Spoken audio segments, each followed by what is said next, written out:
the words of my mouth and the meditations of my heart be acceptable unto you, O Lord. So, let's start this off with the typical transfiguration method. I'll try not to be too orthodox with you all. But Transfiguration Sunday is a time every year right before Lent where we remember Jesus going up this mountain. We remember this, we tell this story about him being transformed. And the account is different. I was actually going over the two different transfiguration texts this last week, one from Matthew and one from Mark, and I realized one was like, his face was beaming like a flashlight. That's not what they said. They didn't have flashlights back then. And the other one was like, oh no, it's his clothes. His clothes were as white as snow.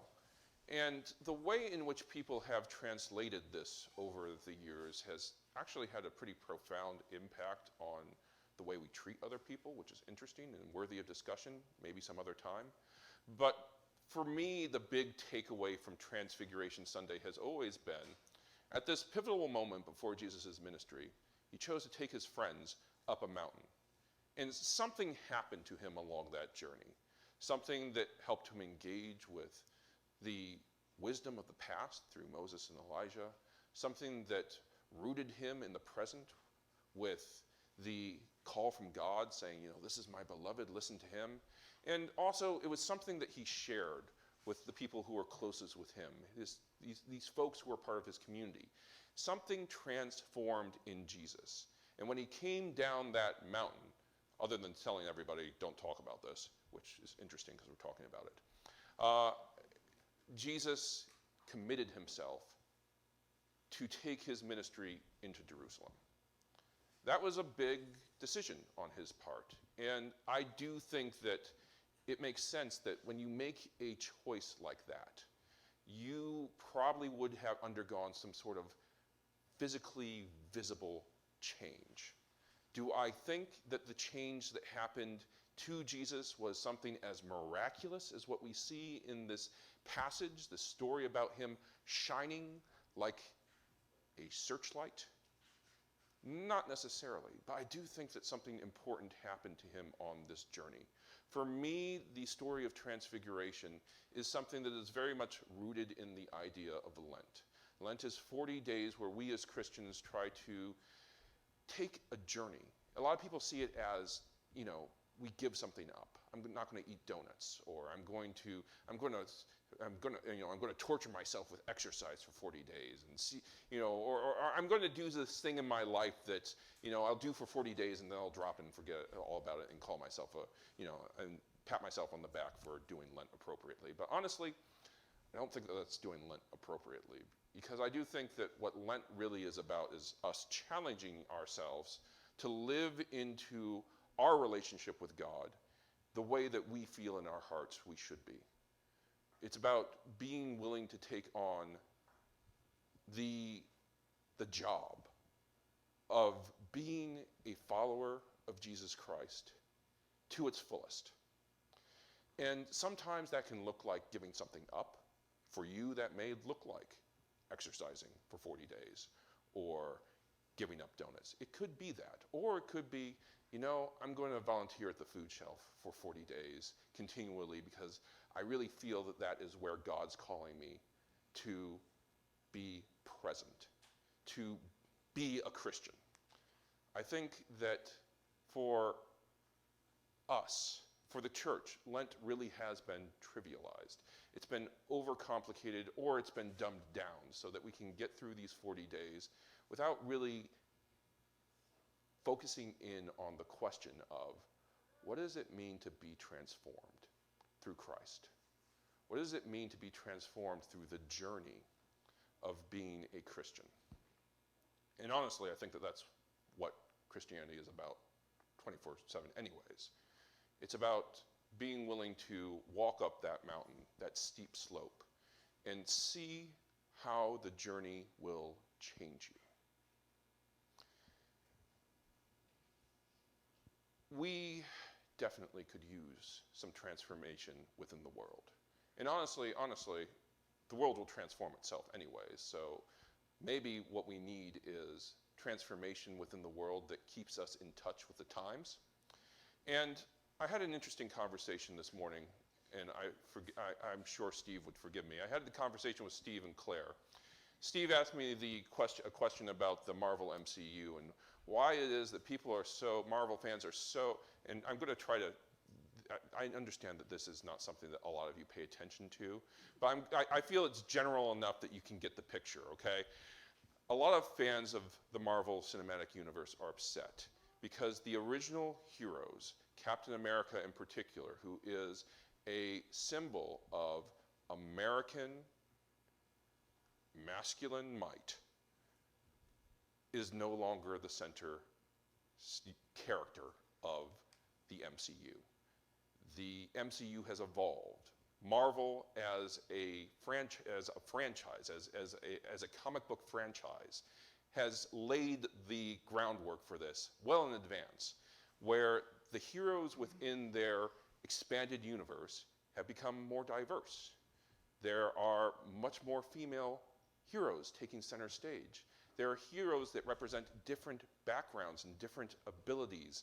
And the reason that they're doing this is because the folks at Marvel understand that the stories that they're telling are meant to show people, young people in particular, that no matter who you are, there is something super powerful within you. And they want all types of people to be able to connect to their heroes.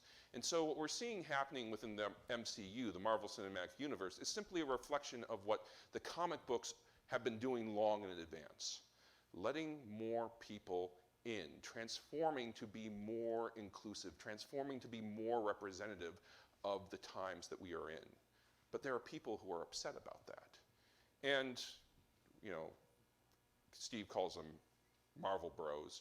It's the same thing in Star Wars. You know, we have these Star Wars bros who are afraid, who are upset that the central figures of the MCU or things like Star Wars no longer look like them as much as they used to. I think it's understandable that as we transform in the world, that you're going to see less things that represent other people, that represent the way the world looks, represent the way the world works. We were talking a little while ago about how it's important for us as Christians to be able to share the message of Christ in a way that people can understand. And I think that this transformation that Jesus underwent was exactly that. He was transforming to a better understanding of what he had to do as a Christian to share that love of God. He had to go to Jerusalem. He had to accept that. He had to accept that sacrifice and that burden, even though it meant that he was going to be giving something up. I mean, if the only thing that we're giving up for Lent is a couple of comic book superheroes, I think we're doing a good job. But Jesus, the challenge of Christ is to be willing to give up more. It's to be willing to give up what is necessary in order to let all people into that family of love, to let them know that they have that superpower of love within them. Are we as the church able to undergo that transformation as well? Because I think that we're going through something very similar to what fans of the Marvel Cinematic Universe are going through. The church in the world is becoming more diverse. We have more people coming to us saying, hey, I want to be represented. I want you to speak to my superpower as well. And as the church, sections of the church expand to accommodate that, you also have sections of the church who are like, hey, this isn't what speaks to me. This isn't what I'm used to. I'm not comfortable with this. I don't like this. But still, I think we need to undergo that process of transformation. I offered prayers for my grandmother this morning because I do feel, as I'm trying to contextualize her life and what it meant to me, what she did in order to make a space for me. Because I do know that growing up, you know, my grandmother and my grandfather were in their prime during the Second World War. They benefited from the GI program. My grandfather served. And what I remember of them is, you know, they would come by every year. And they would be, you know, my grandparents. They, as far as I was concerned, I was like any other family, where your grandparents came by, they gave you money, they gave you treats, and they were great.